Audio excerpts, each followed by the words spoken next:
This video is about how to construct an on-demand subset table from a list of fields given one or more specific keys.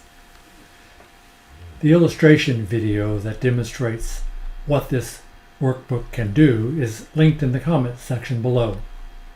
We will use the resulting Excel file from the prior video also linked below. The first step is to prepare the Excel table for the conversion to one that will load a given key's fields, in this case item code, and its related fields.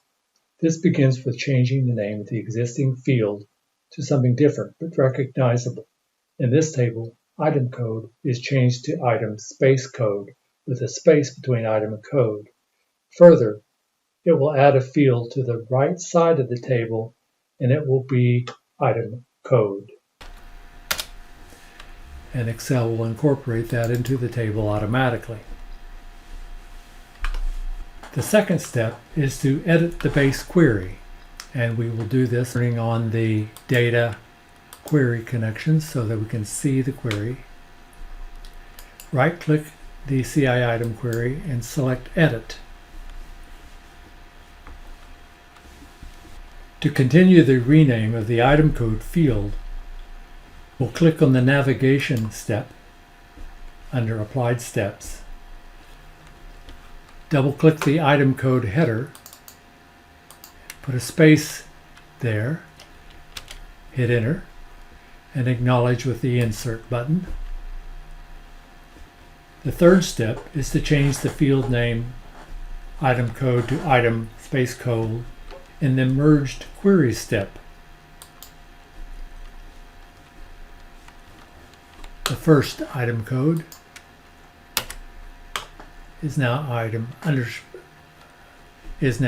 blank code step, the type of code from left outer to inner.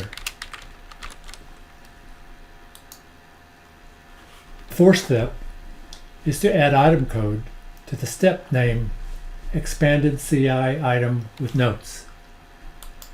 This is the step that expands the additional personal notes.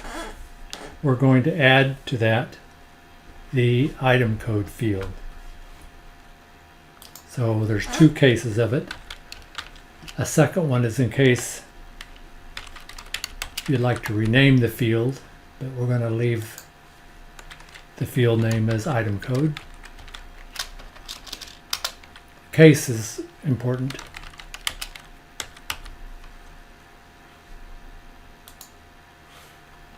The fifth step is to remove the item code field by clicking the header, that is the item space code field, right-clicking, selecting Remove.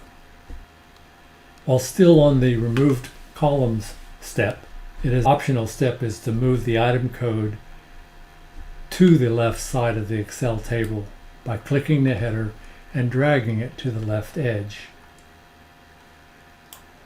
The last step, or the seventh step, is to click, close, and load.